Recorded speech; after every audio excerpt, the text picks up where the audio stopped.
Morning all of you. हमने हमारी zoom class में +1 का हमारी बुक आरोह का लेसन फर्स्ट रीड कर लिया था, नमक का दारोगा। आज हम उसके अभ्यास के क्वेश्चन करेंगे, ठीक है।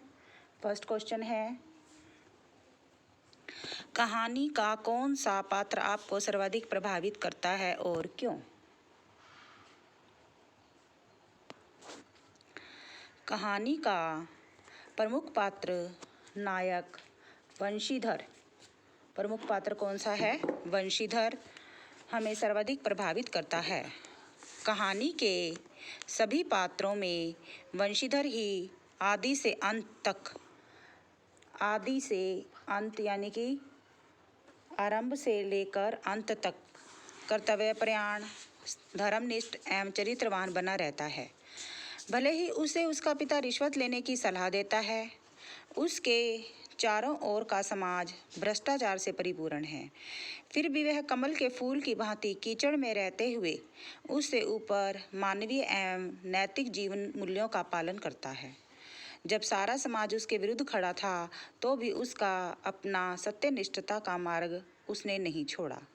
भ्रष्ट वकीलों, न्यायाधीशों एवं अन्य कर्मचारियों की भांति वह धन के हाथों नहीं बिका और न ही धन की शक्ति के आगे झुका। मुकदमा हार जाने पर भी उसे अपने पर गर्व अनुभव हुआ। वह एक चरित्रवान युवक है। इसीलिए वंशीधर हमें कहानी के सभी पात्रों में सर्वाधिक प्रभावित करता है। क्वेश्चन नंबर सेकंड, नमक का दारोगा कहानी में पंडित अलोपीदीन के व्यक्तित्व के 2 पहलू उभर कर आते हैं, उनका वर्णन कीजिए।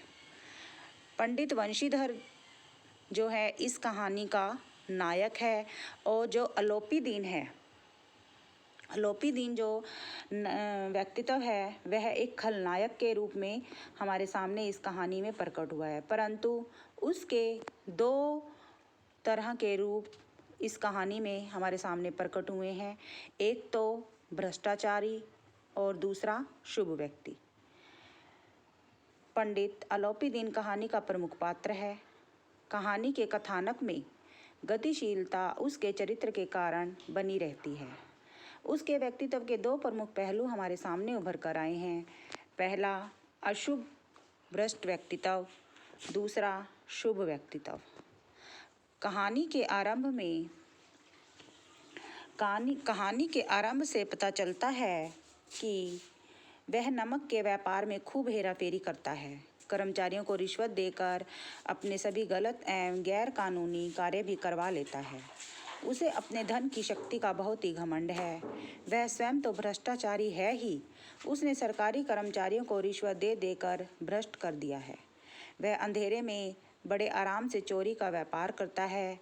उसने लालच देकर न्यायालय के न्यायाधीशों और वकीलों को भ्रष्ट कर दिया है और दोषी होने पर भी वह न्याय को अपने पक्ष में कर लेता है। ऐसे भ्रष्ट व्यक्ति की कभी प्रशंसा नहीं की जा सकती।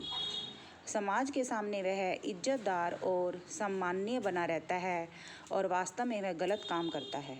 इस प्रकार उसका दोहरा चरित्र अशुभ माना जाता है। दोहरा यानी कि 2 तरह का। नंबर 2, शुभ व्यक्तित्व। कहानी के आरंभ में वह वंशीधर को तरह तरह के लालच देकर भ्रष्ट करना चाहता है और न्यायालय में न्याय को अपने पक्ष में करके उसे नीचा दिखाता है। कहानी के अंत में यही अलोपीदीन वंशीधर की कर्तव्यपरायणता और धर्मनिष्ठता की तारीफ करता है। इतना ही नहीं, उसे सम्मानपूर्वक अपनी सारी संपत्ति का प्रबंधक नियुक्त करता है। यही उसकी गुणग्राहकता हमें प्रभावित करती है। उसके व्यक्तित्व का यही शुभ पक्ष है। प्रबंध नियुक्त करता है। प्रबंध का अर्थ हो गया, प्रबंध का अर्थ है मैनेजर। अपनी कंपनी में मैनेजर के पद पर उसे आसीन करता है। Question number 3,